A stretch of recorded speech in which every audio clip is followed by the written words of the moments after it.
때는 조선 중기, 번화한 수도 한양의 사람의 얼굴만 보고도 그 사람의 과거와 미래를 꿰뚫어보는 신통한 관상가 한 명이 살고 있었습니다.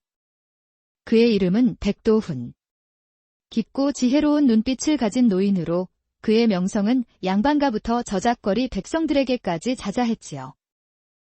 도사님, 제가 이번에 비단 장사를 새로 시작해볼까 하는데 제 관상으로 보아하니 잘 풀릴 수 있겠습니까?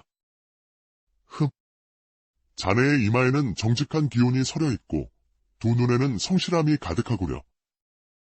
큰 욕심을 부리지 않고 지금처럼 정직하게만 한다면 재물복은 저절로 따라올 것이니 걱정 마시오.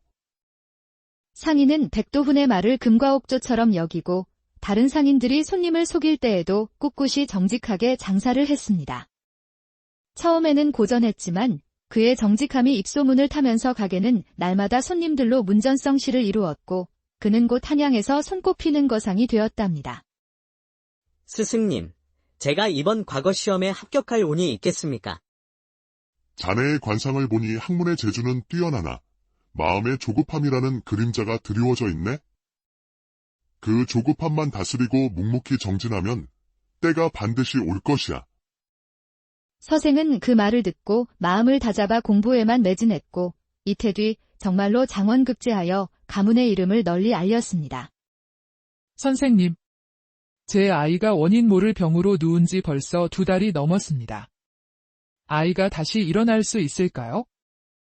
부인, 아이의 병은 몸이 아닌 마음에 있습니다. 아이의 마음속에 큰 근심이 웅크리고 있는 듯하군요. 값비싼 약재보다 따뜻한 말 한마디와 진심 어린 사랑이 더 큰 약이 될 것입니다. 그저 곁에서 손을 잡아주며 더미가 늘 내 곁에 있다고 속삭여 주십시오. 어머니는 그날부터 매일같이 아들의 곁을 지키며 손을 잡고 사랑을 속삭였습니다. 열흘이 채 되지 않아 아들은 기적처럼 자리에서 일어나 어머니의 품에 안겼습니다. 그러던 어느 날 욕심 많기로 소문난 최 영감이 백도훈을 찾아와 거만하게 물었습니다. 이보시오, 백선생. 내 관상 좀 보아주시오. 올해 내 재물운이 어떻겠소? 돈 되는 이야기나 해보란 말이오. 영감님의 이마에는 탐욕의 주름이 깊게 새겨져 있고 눈가에는 남을 해하려는 사악한 기운이 서려 있습니다. 그 탐욕을 버리고 베푸는 마음을 갖지 않으시면 머지않아 큰 화를 면치 못할 것입니다. 이 무슨 헛소리인가?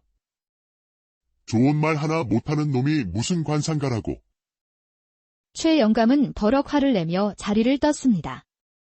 그로부터 며칠 뒤 백도훈은 알 수 없는 기운에 이끌려 깊은 산골로 발걸음을 옮겼습니다. 하지만 거센 눈보라를 만나 길을 잃었고 결국 눈 덮인 산속 외딴 초가집 앞에서 정신을 잃고 쓰러지고 말았죠. 인기척을 느낀 집주인, 마음씨 고운 처녀 서연이 문을 열고 나왔다가 쓰러진 그를 발견했습니다. 아버지, 사람이 쓰러져 있어요. 이러다 얼어 죽겠어요. 어서요. 말을 못하는 서연의 아버지는 묵묵히 고개를 끄덕이며 나와 백도훈을 부축해 방으로 옮겼습니다. 서연은 정성껏 죽을 끓여 그에게 내밀었습니다. 비록 가난한 집이지만 이 추위에 사람을 외면할 수는 없지요. 뜨끈한 죽이니어서 한술 드시옵소서. 정신을 차린 백도훈은 떨리는 손으로 죽 그릇을 받아들고는 따뜻한 미소를 지었습니다. 처녀의 은혜, 평생 잊지 않겠소. 나는 세상을 떠돌며 사람의 운명을 읽는 백도훈이라 하오. 처녀의 이름은 무엇이오? 서연이라 하옵니다. 서연이라. 참으로 고운 마음씨를 지녔구려. 허나 처녀의 얼굴에 서린 팔자가 심상치 않소. 태어날 때부터 고난과 애군이 짙게 드리워져 있어 혼자의 힘으로는 그 운명의 굴레를 벗어나기 어려울 것이오. 예. 그게 무슨 말씀이신지요? 허나 운명이란 스스로 개척하는 것이고 그 운명을 바꿔줄 귀한 인연 또한 정해져 있는 법, 잘 들으시오. 머지않아 이 집에 귀가 없는 사내 한 명이 찾아들 것이오. 행색은 남루하고 세상 사람들의 손가락질을 받겠지만 바로 그 사내가 이 집안의 애군을 꺾고 큰 복을 가져다 줄 것이니 결코 그를 내치지 말고 귀히 여기시오. 그 인연을 결코 가벼이 여기지 마시오. 그는 아픈 사람을 낫게 하고 마을의 근심을 덜어줄 신비한 능력을 지녔습니다. 그 말을 남기고 백도훈은 다음날 새벽 연기처럼 홀연히 사라졌습니다. 며칠 뒤 서연은 장에 나갈 채비를 했습니다. 아버지를 위해 나물과 된장을 사려는 길이었죠. 그런데 장터 한가운데서 시끄러운 소란이 들려왔습니다. 저놈을 보시오. 귀가 한쪽 없지 않소. 저주받은 놈이 틀림없어. 어휴, 흉측해라. 저런 놈이 장터에 나타나다니 우리 마을에 재앙이 들겠네. 어서 쫓아내시오. 사람들이 손가락질하는 곳에는 남루한 거적을 뒤집어 쓴 사내 하나가 무릎을 꿇고 있었습니다. 그의 왼쪽 귀는 없었고 얼굴에는 깊은 상처가 가득했죠. 그 모습을 본 순간 서연은 숨을 멈췄습니다. 혼잣말로 귀가 없어. 설마 어르신께서 말씀하신 그 사내인가? 사람들의 매질에 사내는 고통스러운 기침을 하며 몸을 움츠렸습니다. 그 처참한 모습의 서연은 더 이상 망설이지 않고 앞으로 달려나갔습니다. 그만두시지요. 이분이 무슨 큰 죄를 지었다고 이리 함부로 대하십니까? 아니, 서연 아가씨. 왜 그러시오? 저런 흉물은 마을에서 쫓아내야 합니다. 서연은 사람들의 말을 무시하고 조심스럽게 사내에게 손을 내밀었습니다. 괜찮으십니까? 일어나실 수 있겠어요. 괜찮으시다면 저희 집으로 함께 가시지 않겠습니까? 사내는 놀란 눈으로 서연을 바라보다가 천천히 고개를 끄덕였습니다. 서연은 그의 팔을 부축해 장터를 빠져나왔습니다. 뒤에서는 마을 사람들의 수군거리는 소리가 따라왔죠. 저 아가씨가 제정신인가? 귀 없는 자를 집으로 데려가다니 집안이 망할 텐데. 하지만 서연은 뒤돌아보지 않았습니다. 그녀의 가슴 속에는 백도훈의 말이 깊이 새겨져 있었기 때문입니다. 산길을 오르며 서연이 조심스럽게 물었습니다. 성함이 어찌 되십니까? 민준이라 하옵니다. 강민준. 민준. 좋은 이름이시네요. 이제 괜찮을 거예요. 어느 어르신께서 우리 집에 귀인이 찾아와 복을 줄 거라고 하셨거든요. 어쩌면 그분이 바로 당신일지도 몰라요. 민주는 고개를 들어 서연을 바라보았습니다. 그의 텅 빈 눈동자에 아주 오랜만에 희미한 희망의 빛이 떠오르고 있었습니다. 그날 밤이었습니다. 서연이 잠든 방으로 검은 독사 한 마리가 스르륵 기어 들어왔습니다. 뱀이 이불 속으로 파고들던 그 순간 방문이 벌컥 열리더니 민준이 바람처럼 방으로 들어섰습니다. 물러서십시오. 독이 있는 뱀이라 위험합니다. 그는 소리침과 동시에 맨손으로 뱀의 목을 움켜쥐고는 창밖으로 힘껏 내던졌습니다. 놀라며 어찌 알고 오신 겁니까? 그리고 저 뱀이 독을 품고 있다는 건 어떻게 아셨어요? 독을 품은 생물은 특별한 냄새가 납니다. 귀를 잃은 뒤로 다른 감각들이 유난히 예민해졌거든요. 풀과 나무, 바람과 모든 것이 제게 말을 걸어옵니다. 어떤 풀이 약이 되고 어떤 것이 독이 되는지, 때로는 풀들이 속삭여주기도 합니다. 풀들이 속삭인다고요? 서연은 그가 단지 귀가 없는 사람이 아니라 세상의 소리를 다른 방식으로 듣는 특별한 사람이라는 것을 깨달았습니다. 오래전 제가 산의 제물로 버려졌을 때 들깨떼에 물려 귀를 잃었습니다. 그때 한 스님께서 저를 구해주시고 산에서 살아남는 법과 약초에 대해 가르쳐 주셨지요. 다음 날 이른 아침, 옆집에서 다급한 비명이 들려왔습니다. 아이고, 사람 살려. 우리 영감이 뱀한테 물려서 쓰러졌어요. 서연 아가씨, 어떡하면 좋아. 그 말을 들은 민준이 조용히 나섰습니다. 아주머니, 어떤 뱀이었습니까? 뱀의 종류를 알아야 해독할 풀을 찾을 수 있습니다. 검은 줄무늬가 있고 머리가 삼각형 모양이었어요. 독사로군요. 하지만 걱정 마십시오. 아직 늦지 않았습니다. 민주는 뒷마당으로 가 잠시 귀를 기울이더니 질경이와 도라지 등 몇 가지 풀을 뜯어왔습니다. 이 풀들을 으깨어 즙을 내어 조금씩 먹이시고 찌꺼기는 물린 자리에 붙여주십시오. 한 시즌마다 갈아주시면 독이 빠질 겁니다. 반나절이 지났을 때 옆집에서 기쁨의 외침이 들려왔습니다. 깨어났어요. 우리 영감이 정신을 차렸어요. 붓기도 가라앉고 열도 내렸어요. 그 사내분 덕분이야. 이 소식은 순식간에 마을 전체로 퍼져나갔습니다. 사람들은 더 이상 민준을 흉보지 않고 경외의 눈빛으로 그를 바라보기 시작했습니다. 그러던 어느 날 욕심쟁이 최 영감이 종들을 거느리고 서연의 집으로 들이닥쳤습니다. 네 이놈들. 작년에 빌려간 곡식의 이자까지 합쳐서 당장 갚지 못하면 이 집을 내놓아야 할 것이다. 여기 장부에 똑똑히 적혀있지. 최 영감이 펼쳐 보인 장부를 본 서연은 어찌할 바를 몰랐습니다. 그때 민준이 앞으로 나섰습니다. 영감. 이 장부는 거짓입니다. 뭐라? 이 거지 놈이 장부를 논하는 것이냐? 정월 이후의 기록은 먹의 색이 다르고 붓 끝에 떨림이 느껴집니다. 이는 나중에 억지로 덧대어 쓴 흔적입니다. 문서는 글이 아니라 사람의 신용이 남기는 그림자입니다. 이 장부에는 영감의 탐욕만 가득할 뿐 신용은 한 점도 없군요. 민준의 날카로운 지적에 최 영감의 손이 부들부들 떨리기 시작했습니다. 맞다. 작년 봄에 내가 본 장부에는 정월 기록까지만 있었다. 10월 기록은 처음 보는 것이다. 오랫동안 침묵하던 서연의 아버지가 입을 열자 최 영감은 얼굴이 새하얗게 질려 허둥지둥 도망치고 말았습니다.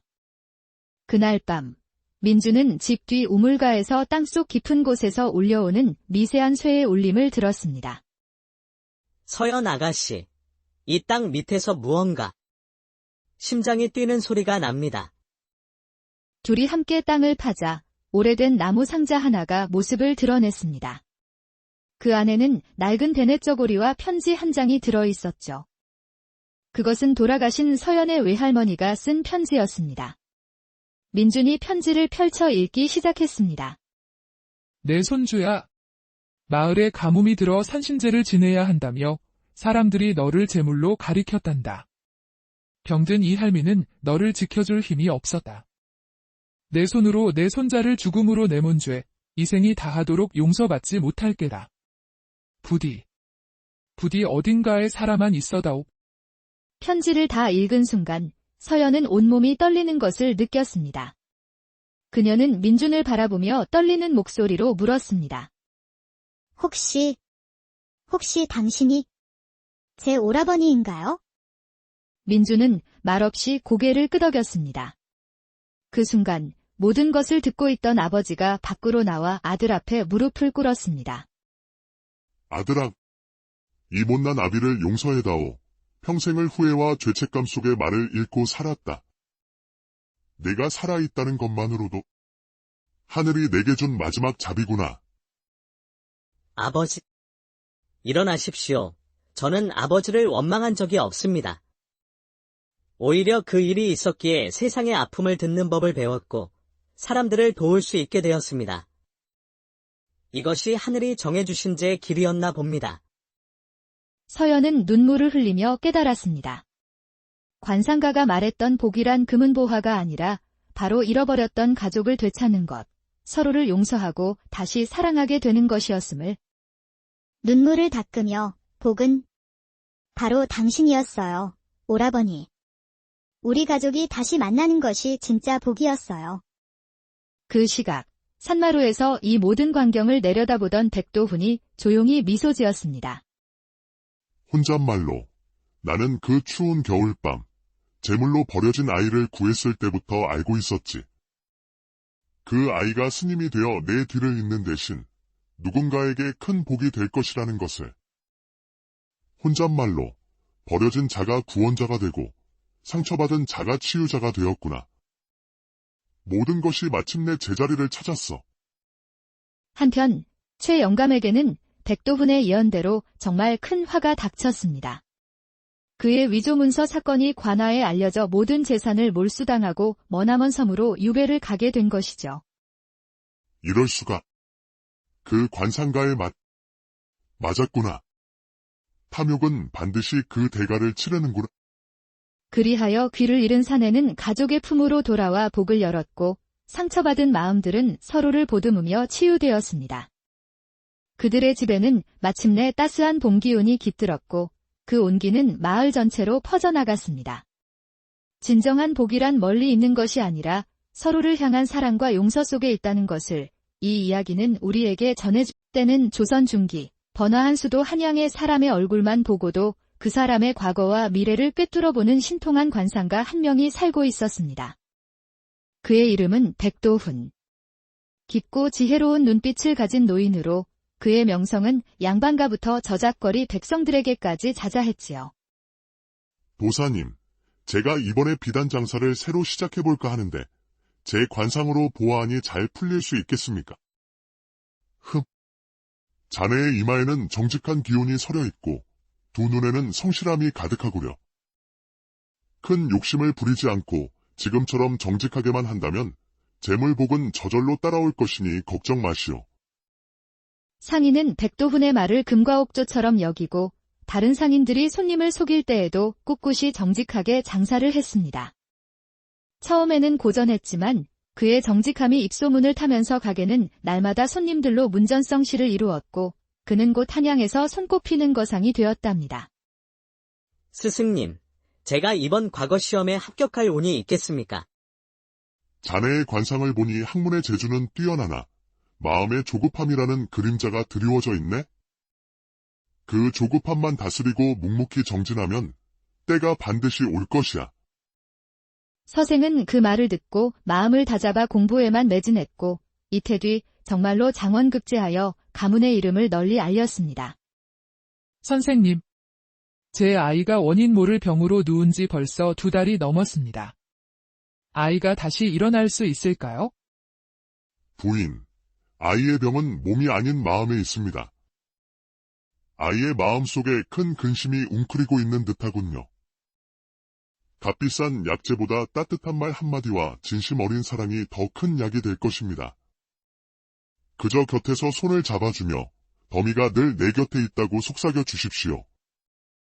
어머니는 그날부터 매일같이 아들의 곁을 지키며 손을 잡고 사랑을 속삭였습니다. 열흘이 채 되지 않아 아들은 기적처럼 자리에서 일어나 어머니의 품에 안겼습니다. 그러던 어느 날 욕심 많기로 소문난 최 영감이 백도훈을 찾아와 거만하게 물었습니다. 이보시오, 백선생. 내 관상 좀 보아주시오. 올해 내 재물운이 어떻겠소? 돈 되는 이야기나 해보란 말이오. 영감님의 이마에는 탐욕의 주름이 깊게 새겨져 있고 눈가에는 남을 해하려는 사악한 기운이 서려 있습니다. 그 탐욕을 버리고 베푸는 마음을 갖지 않으시면 머지않아 큰 화를 면치 못할 것입니다. 이 무슨 헛소리인가? 좋은 말 하나 못하는 놈이 무슨 관상가라고. 최 영감은 버럭 화를 내며 자리를 떴습니다. 그로부터 며칠 뒤 백도훈은 알 수 없는 기운에 이끌려 깊은 산골로 발걸음을 옮겼습니다. 하지만 거센 눈보라를 만나 길을 잃었고 결국 눈 덮인 산속 외딴 초가집 앞에서 정신을 잃고 쓰러지고 말았죠. 인기척을 느낀 집주인, 마음씨 고운 처녀 서연이 문을 열고 나왔다가 쓰러진 그를 발견했습니다. 아버지. 사람이 쓰러져 있어요. 이러다 얼어 죽겠어요. 어서요. 말을 못하는 서연의 아버지는 묵묵히 고개를 끄덕이며 나와 백도훈을 부축해 방으로 옮겼습니다. 서연은 정성껏 죽을 끓여 그에게 내밀었습니다. 비록 가난한 집이지만 이 추위에 사람을 외면할 수는 없지요. 뜨끈한 죽이니어서 한술 드시옵소서. 정신을 차린 백도훈은 떨리는 손으로 죽 그릇을 받아들고는 따뜻한 미소를 지었습니다. 처녀의 은혜, 평생 잊지 않겠소.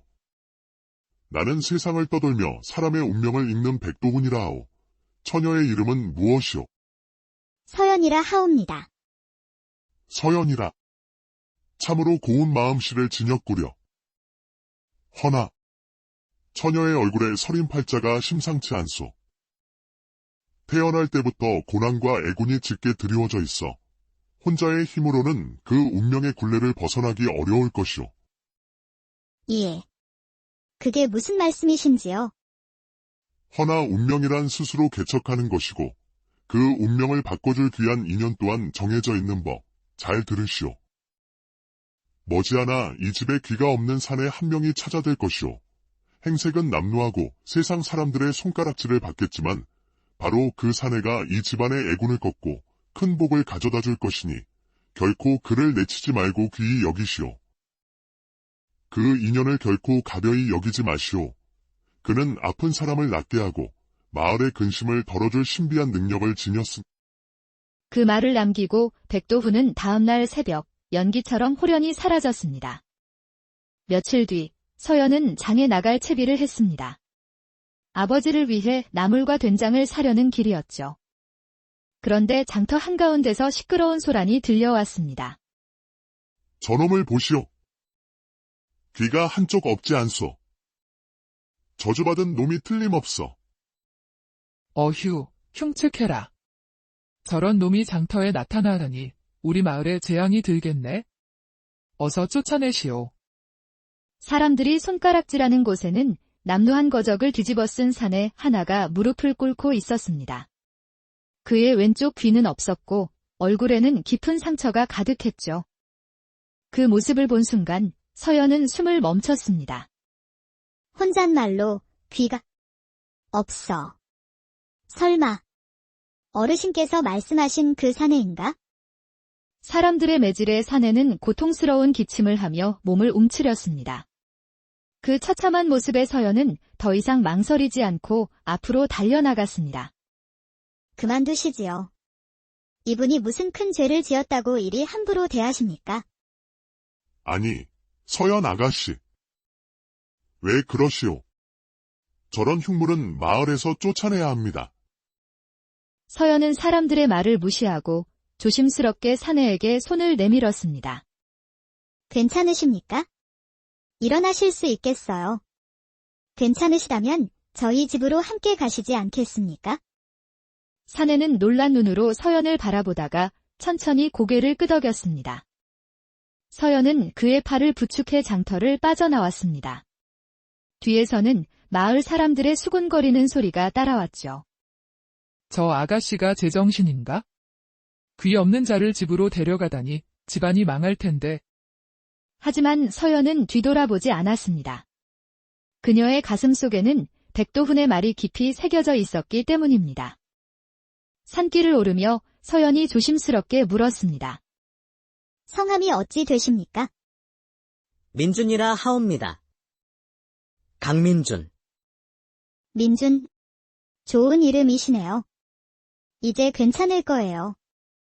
어느 어르신께서 우리 집에 귀인이 찾아와 복을 줄 거라고 하셨거든요. 어쩌면 그분이 바로 당신일지도 몰라요. 민주는 고개를 들어 서연을 바라보았습니다. 그의 텅 빈 눈동자에 아주 오랜만에 희미한 희망의 빛이 떠오르고 있었습니다. 그날 밤이었습니다. 서연이 잠든 방으로 검은 독사 한 마리가 스르륵 기어 들어왔습니다. 뱀이 이불 속으로 파고들던 그 순간 방문이 벌컥 열리더니 민준이 바람처럼 방으로 들어섰습니다. 물러서십시오. 독이 있는 뱀이라 위험합니다. 그는 소리침과 동시에 맨손으로 뱀의 목을 움켜쥐고는 창밖으로 힘껏 내던졌습니다.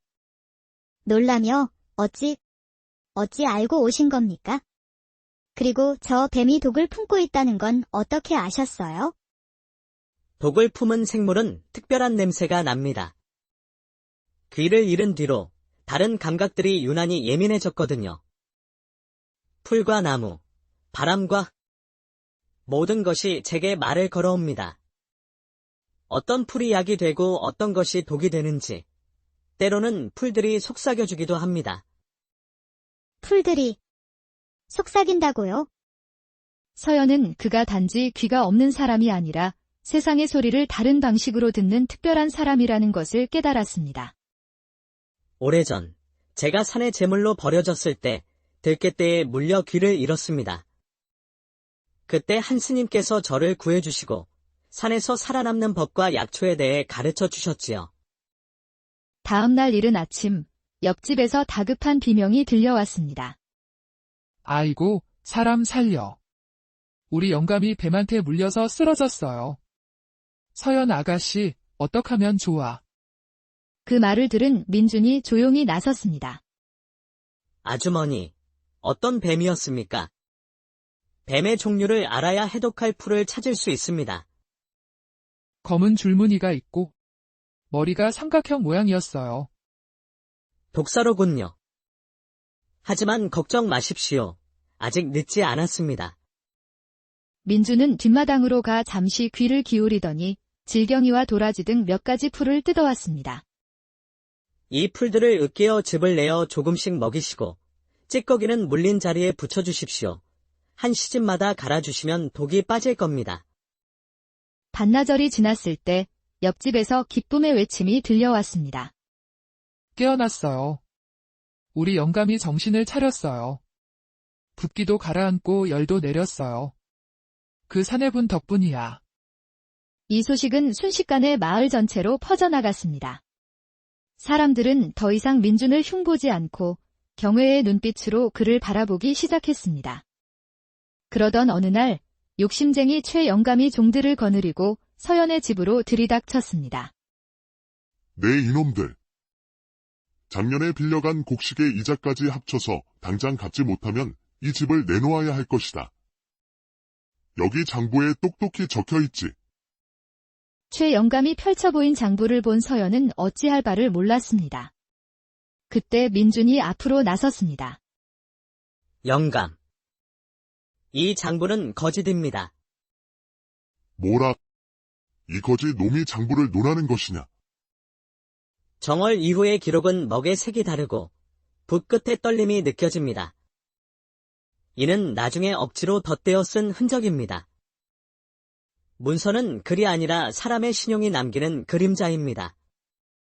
이 장부에는 영감의 탐욕만 가득할 뿐 신용은 한 점도 없군요. 민준의 날카로운 지적에 최 영감의 손이 부들부들 떨리기 시작했습니다. 맞다. 작년 봄에 내가 본 장부에는 정월 기록까지만 있었다. 10월 기록은 처음 보는 것이다. 오랫동안 침묵하던 서연의 아버지가 입을 열자 최 영감은 얼굴이 새하얗게 질려 허둥지둥 도망치고 말았습니다. 그날 밤 민준은 집 뒤 우물가에서 땅속 깊은 곳에서 울려오는 미세한 쇠의 울림을 들었습니다. 서연 아가씨, 이 땅 밑에서 무언가 심장이 뛰는 소리가 납니다. 둘이 함께 땅을 파자 오래된 나무 상자 하나가 모습을 드러냈습니다. 그 안에는 낡은 대냇저고리와 편지 한 장이 들어있었죠. 그것은 돌아가신 서연의 외할머니가 쓴 편지였습니다.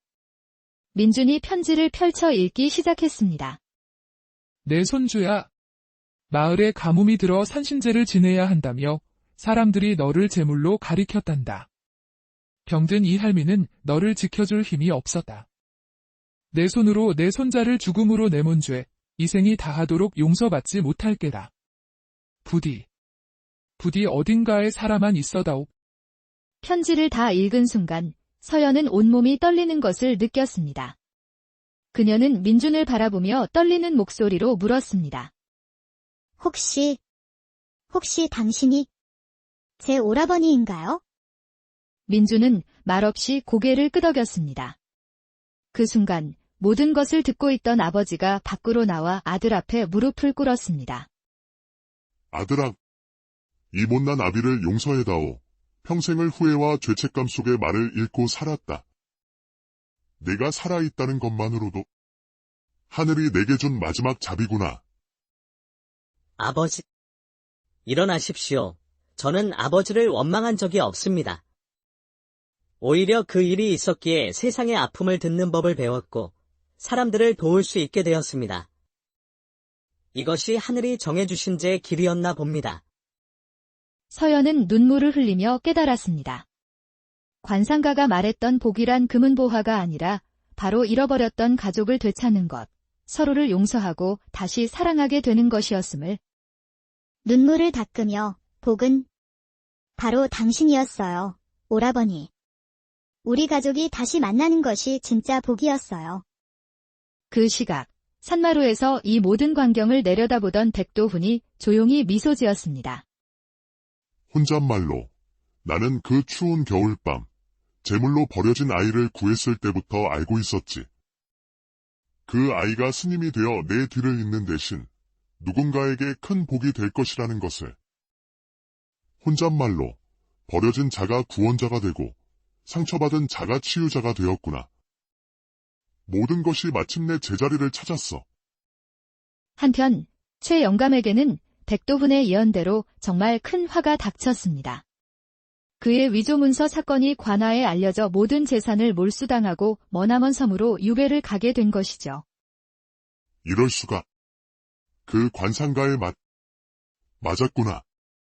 탐욕은 반드시 그 대가를 치르는구나. 그리하여 귀를 잃은 사내는 가족의 품으로 돌아와 복을 열었고 상처받은 마음들은 서로를 보듬으며 치유되었습니다. 그들의 집에는 마침내 따스한 봄 기운이 깃들었고 그 온기는 마을 전체로 퍼져나갔습니다. 진정한 복이란 멀리 있는 것이 아니라 서로를 향한 사랑과 용서 속에 있다는 것을 이 이야기는 우리에게 전해줄 때는 조선 중기 번화한 수도 한양의 사람의 얼굴만 보고도 그 사람의 과거와 미래를 꿰뚫어보는 신통한 관상가 한 명이 살고 있었습니다. 그의 이름은 백도훈. 깊고 지혜로운 눈빛을 가진 노인으로 그의 명성은 양반가부터 저작거리 백성들에게까지 자자했지요. 도사님, 제가 이번에 비단 장사를 새로 시작해볼까 하는데 제 관상으로 보아하니 잘 풀릴 수 있겠습니까? 자네의 이마에는 정직한 기운이 서려 있고 두 눈에는 성실함이 가득하구려. 큰 욕심을 부리지 않고 지금처럼 정직하게만 한다면 재물복은 저절로 따라올 것이니 걱정 마시오. 상인은 백도훈의 말을 금과 옥조처럼 여기고 다른 상인들이 손님을 속일 때에도 꿋꿋이 정직하게 장사를 했습니다. 처음에는 고전했지만 그의 정직함이 입소문을 타면서 가게는 날마다 손님들로 문전성시를 이루었고 그는 곧 한양에서 손꼽히는 거상이 되었답니다. 스승님, 제가 이번 과거 시험에 합격할 운이 있겠습니까? 자네의 관상을 보니 학문의 재주는 뛰어나나 마음의 조급함이라는 그림자가 드리워져 있네? 그 조급함만 다스리고 묵묵히 정진하면 때가 반드시 올 것이야. 서생은 그 말을 듣고 마음을 다잡아 공부에만 매진했고 이태 뒤 정말로 장원급제하여 가문의 이름을 널리 알렸습니다. 선생님, 제 아이가 원인 모를 병으로 누운 지 벌써 2달이 넘었습니다. 아이가 다시 일어날 수 있을까요? 부인, 아이의 병은 몸이 아닌 마음에 있습니다. 아이의 마음속에 큰 근심이 웅크리고 있는 듯하군요. 값비싼 약재보다 따뜻한 말 한마디와 진심 어린 사랑이 더 큰 약이 될 것입니다. 그저 곁에서 손을 잡아주며 더미가 늘 내 곁에 있다고 속삭여 주십시오. 어머니는 그날부터 매일같이 아들의 곁을 지키며 손을 잡고 사랑을 속삭였습니다. 열흘이 채 되지 않아 아들은 기적처럼 자리에서 일어나 어머니의 품에 안겼습니다. 그러던 어느 날 욕심 많기로 소문난 최 영감이 백도훈을 찾아와 거만하게 물었습니다. 이보시오, 백선생. 내 관상 좀 보아주시오. 올해 내 재물운이 어떻게 돈 되는 이야기나 해보란 말이오. 영감님의 이마에는 탐욕의 주름이 깊게 새겨져 있고 눈가에는 남을 해하려는 사악한 기운이 서려 있습니다. 그 탐욕을 버리고 베푸는 마음을 갖지 않으시면 머지않아 큰 화를 면치 못할 것입니다. 이 무슨 헛소리인가? 좋은 말 하나 못하는 놈이 무슨 관상가라고. 최 영감은 버럭 화를 내며 자리를 떴습니다. 그로부터 며칠 뒤 백도훈은 알 수 없는 기운에 이끌려 깊은 산골로 발걸음을 옮겼습니다. 하지만 거센 눈보라를 만나 길을 잃었고 결국 눈 덮인 산속 외딴 초가집 앞에서 정신을 잃고 쓰러지고 말았죠. 인기척을 느낀 집주인, 마음씨 고운 처녀 서연이 문을 열고 나왔다가 쓰러진 그를 발견했습니다. 아버지. 사람이 쓰러져 있어요. 이러다 얼어 죽겠어요. 어서요. 말을 못하는 서연의 아버지는 묵묵히 고개를 끄덕이며 나와 백도훈을 부축해 방으로 옮겼습니다. 서연은 정성껏 죽을 끓여 그에게 내밀었습니다. 비록 가난한 집이지만 이 추위에 사람을 외면할 수는 없지요. 뜨끈한 죽이니어서 한술 드시옵소서. 정신을 차린 백도훈은 떨리는 손으로 죽 그릇을 받아들고는 따뜻한 미소를 지었습니다. 처녀의 은혜, 평생 잊지 않겠소. 나는 세상을 떠돌며 사람의 운명을 읽는 백도훈이라 하오. 처녀의 이름은 무엇이오? 서연이라 하옵니다. 서연이라. 참으로 고운 마음씨를 지녔구려. 허나 처녀의 얼굴에 서린 팔자가 심상치 않소. 태어날 때부터 고난과 애군이 짙게 드리워져 있어 혼자의 힘으로는 그 운명의 굴레를 벗어나기 어려울 것이오. 예. 그게 무슨 말씀이신지요? 허나 운명이란 스스로 개척하는 것이고 그 운명을 바꿔줄 귀한 인연 또한 정해져 있는 법, 잘 들으시오. 머지않아 이 집에 귀가 없는 사내 한 명이 찾아들 것이오. 행색은 남루하고 세상 사람들의 손가락질을 받겠지만 바로 그 사내가 이 집안의 애군을 꺾고 큰 복을 가져다 줄 것이니 결코 그를 내치지 말고 귀히 여기시오. 그 인연을 결코 가벼이 여기지 마시오. 그는 아픈 사람을 낫게 하고 마을의 근심을 덜어줄 신비한 능력을 지녔습니다. 그 말을 남기고 백도훈은 다음날 새벽 연기처럼 호련히 사라졌습니다. 며칠 뒤 서연은 장에 나갈 채비를 했습니다. 아버지를 위해 나물과 된장을 사려는 길이었죠. 그런데 장터 한가운데서 시끄러운 소란이 들려왔습니다. 저놈을 보시오. 귀가 한쪽 없지 않소. 저주받은 놈이 틀림없어. 어휴, 흉측해라. 저런 놈이 장터에 나타나다니 우리 마을에 재앙이 들겠네. 어서 쫓아내시오. 사람들이 손가락질하는 곳에는 남루한 거적을 뒤집어 쓴 사내 하나가 무릎을 꿇고 있었습니다. 그의 왼쪽 귀는 없었고 얼굴에는 깊은 상처가 가득했죠. 그 모습을 본 순간 서연은 숨을 멈췄습니다. 혼잣말로 귀가 없어. 설마 어르신께서 말씀하신 그 사내인가? 사람들의 매질에 사내는 고통스러운 기침을 하며 몸을 움츠렸습니다. 그 처참한 모습의 서연은 더 이상 망설이지 않고 앞으로 달려나갔습니다. 그만두시지요. 이분이 무슨 큰 죄를 지었다고 이리 함부로 대하십니까? 아니, 서연 아가씨. 왜 그러시오? 저런 흉물은 마을에서 쫓아내야 합니다. 서연은 사람들의 말을 무시하고 조심스럽게 사내에게 손을 내밀었습니다. 괜찮으십니까? 일어나실 수 있겠어요. 괜찮으시다면 저희 집으로 함께 가시지 않겠습니까? 사내는 놀란 눈으로 서연을 바라보다가 천천히 고개를 끄덕였습니다. 서연은 그의 팔을 부축해 장터를 빠져나왔습니다. 뒤에서는 마을 사람들의 수군거리는 소리가 따라왔죠. 저 아가씨가 제정신인가? 귀 없는 자를 집으로 데려가다니 집안이 망할 텐데. 하지만 서연은 뒤돌아보지 않았습니다. 그녀의 가슴 속에는 백도훈의 말이 깊이 새겨져 있었기 때문입니다. 산길을 오르며 서연이 조심스럽게 물었습니다. 성함이 어찌 되십니까? 민준이라 하옵니다. 강민준. 민준. 좋은 이름이시네요. 이제 괜찮을 거예요.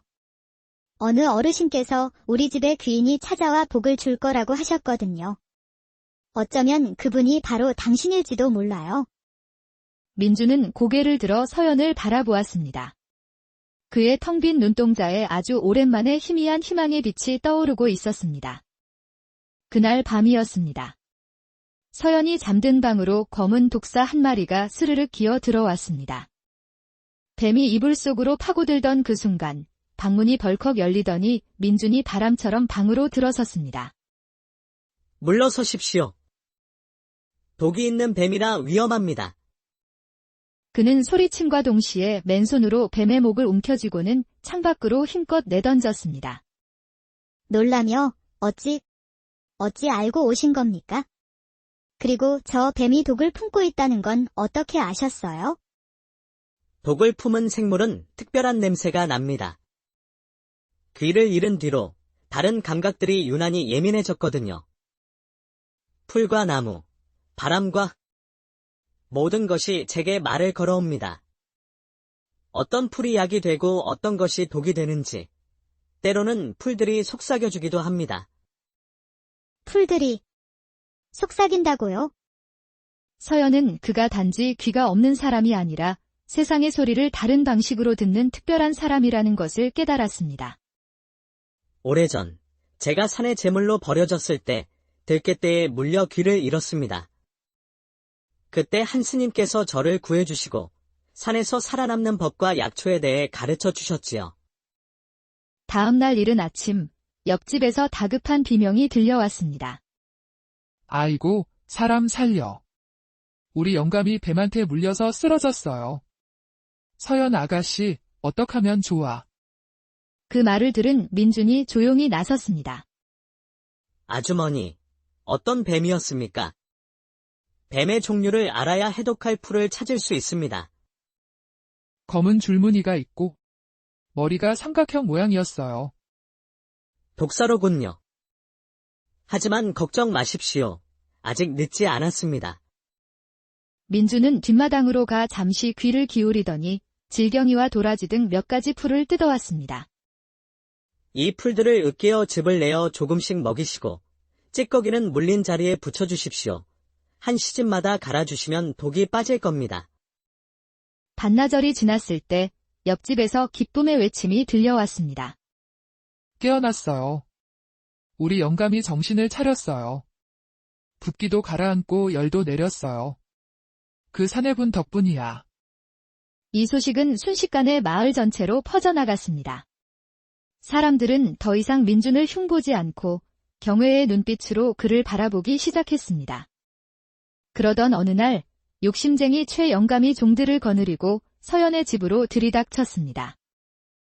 네 이놈들. 작년에 빌려간 곡식의 이자까지 합쳐서 당장 갚지 못하면 이 집을 내놓아야 할 것이다. 여기 장부에 똑똑히 적혀있지. 최 영감이 펼쳐 보인 장부를 본 서연은 어찌할 바를 몰랐습니다. 그때 민준이 앞으로 나섰습니다. 영감. 이 장부는 거짓입니다. 뭐라? 이 거지 놈이 장부를 논하는 것이냐? 정월 이후의 기록은 먹의 색이 다르고 붓 끝의 떨림이 느껴집니다. 이는 나중에 억지로 덧대어 쓴 흔적입니다.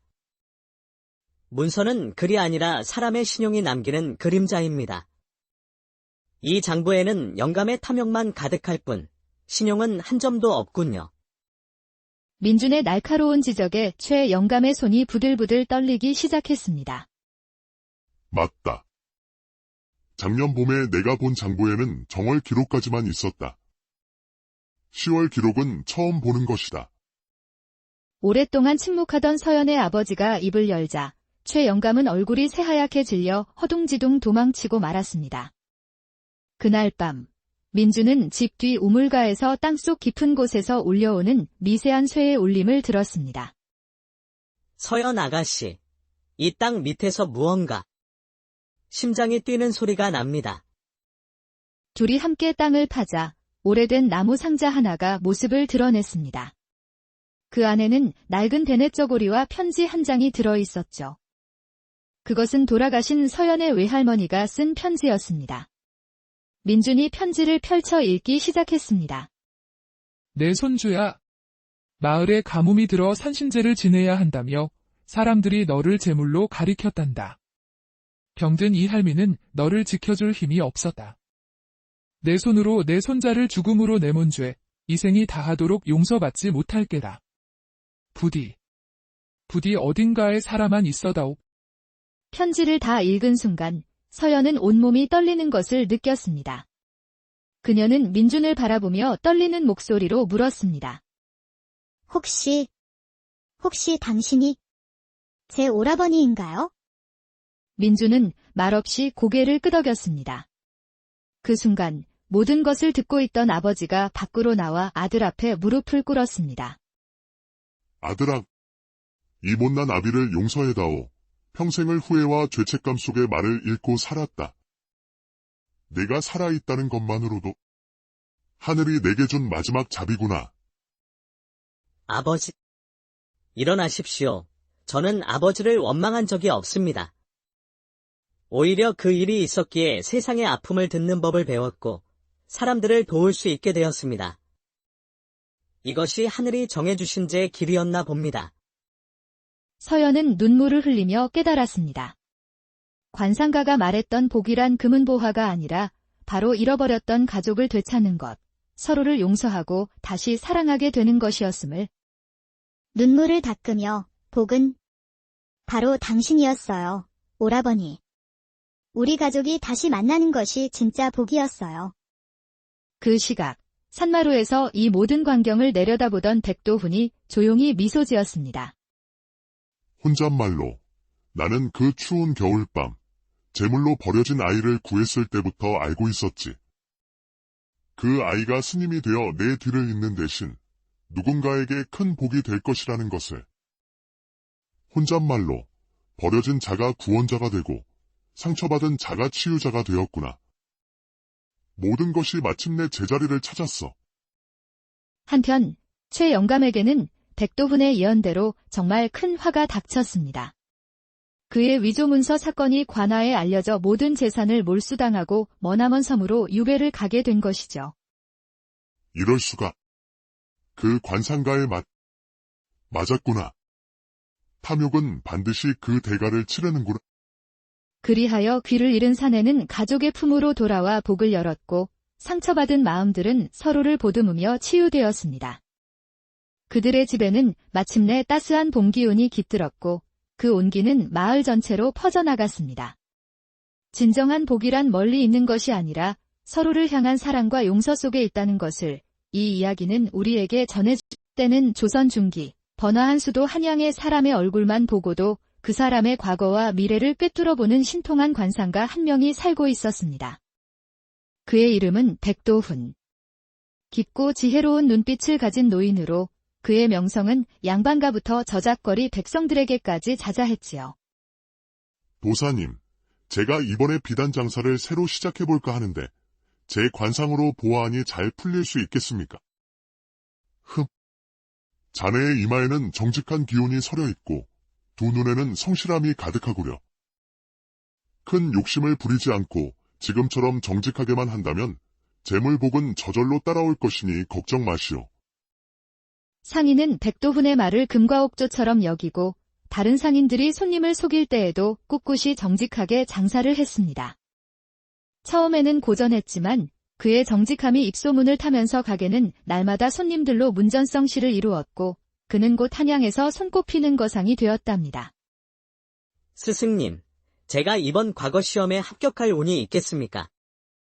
자네의 관상을 보니 학문의 재주는 뛰어나나 마음의 조급함이라는 그림자가 드리워져 있네? 그 조급함만 다스리고 묵묵히 정진하면 때가 반드시 올 것이야.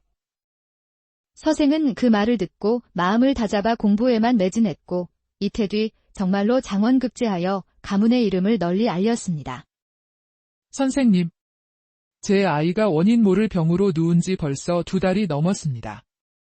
아이가 다시 일어날 수 있을까요? 부인, 아이의 병은 몸이 아닌 마음에 있습니다. 아이의 마음속에 큰 근심이 웅크리고 있는 듯하군요. 값비싼 약재보다 따뜻한 말 한마디와 진심 어린 사랑이 더 큰 약이 될 것입니다. 그저 곁에서 손을 잡아주며 더미가 늘 내 곁에 있다고 속삭여 주십시오. 어머니는 그날부터 매일같이 아들의 곁을 지키며 손을 잡고 사랑을 속삭였습니다. 열흘이 채 되지 않아 아들은 기적처럼 자리에서 일어나 어머니의 품에 안겼습니다. 그러던 어느 날 욕심 많기로 소문난 최 영감이 백도훈을 찾아와 거만하게 물었습니다. 이보시오, 백선생. 내 관상 좀 보아주시오. 올해 내 재물운이 어떻겠소? 돈 되는 이야기나 해보란 말이오. 영감님의 이마에는 탐욕의 주름이 깊게 새겨져 있고 눈가에는 남을 해하려는 사악한 기운이 서려 있습니다.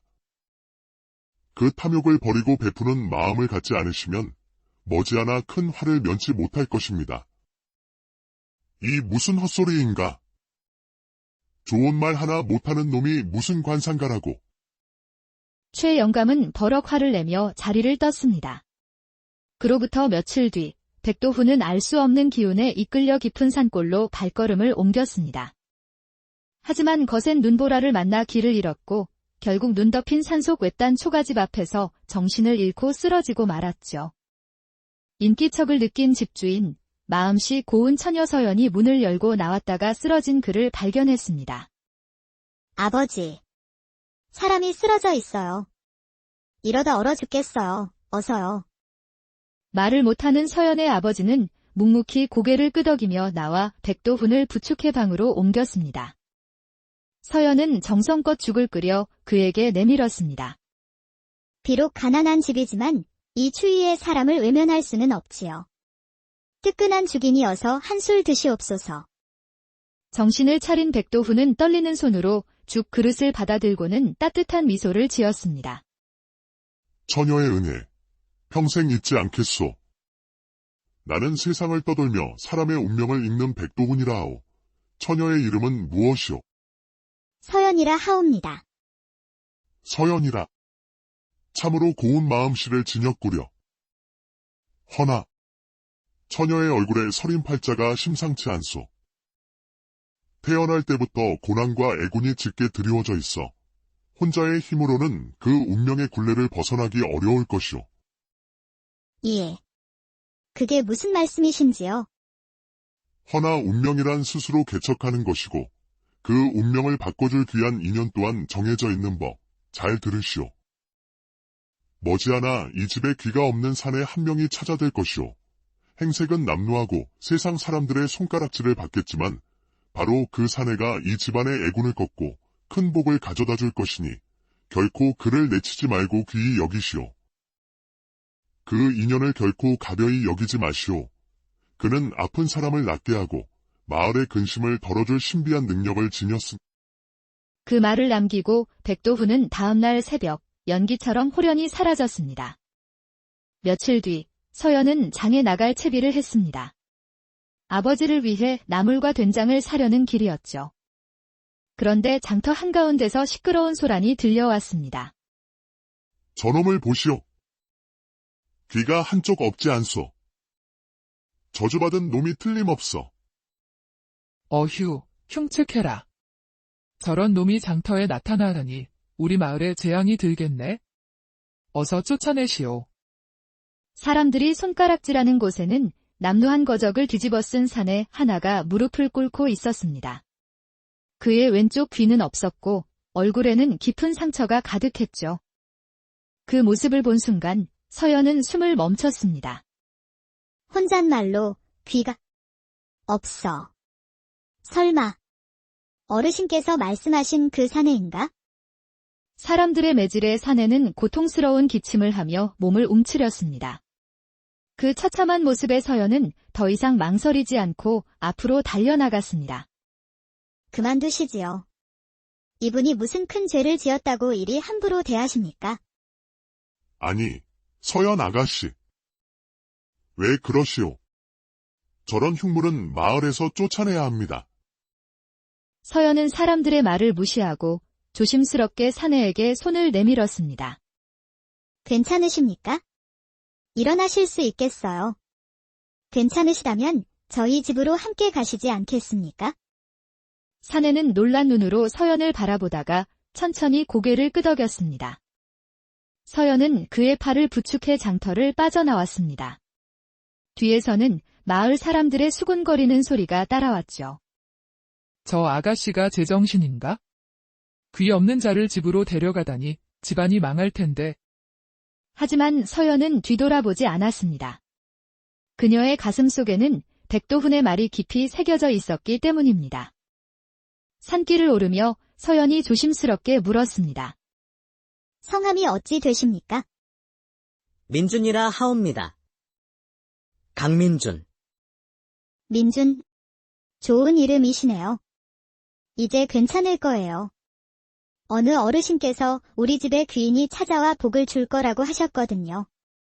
어쩌면 그분이 바로 당신일지도 몰라요. 민주는 고개를 들어 서연을 바라보았습니다. 그의 텅 빈 눈동자에 아주 오랜만에 희미한 희망의 빛이 떠오르고 있었습니다. 그날 밤이었습니다. 서연이 잠든 방으로 검은 독사 한 마리가 스르륵 기어 들어왔습니다.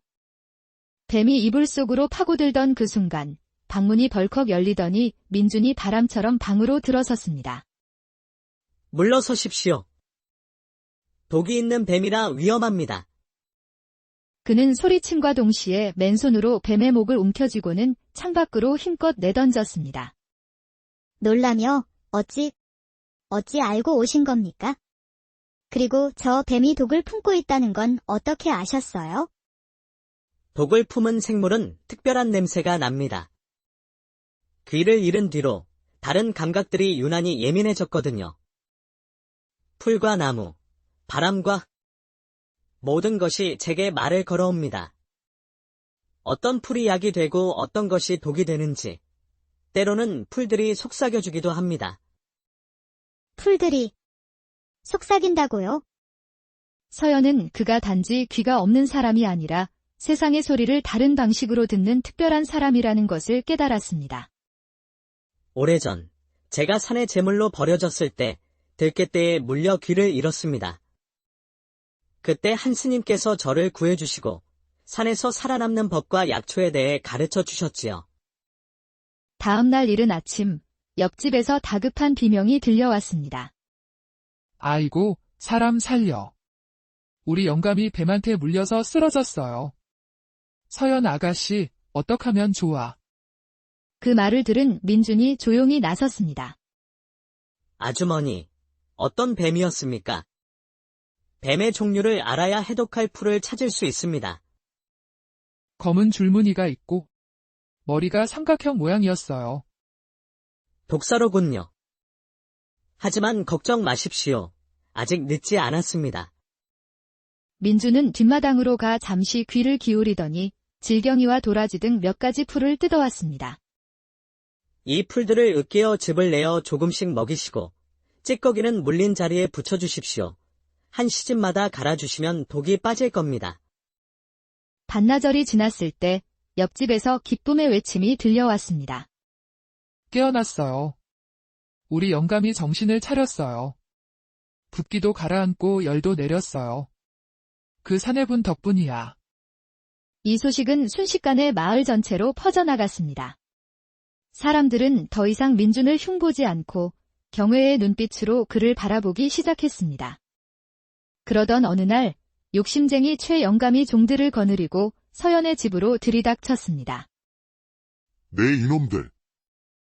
작년에 빌려간 곡식의 이자까지 합쳐서 당장 갚지 못하면 이 집을 내놓아야 할 것이다.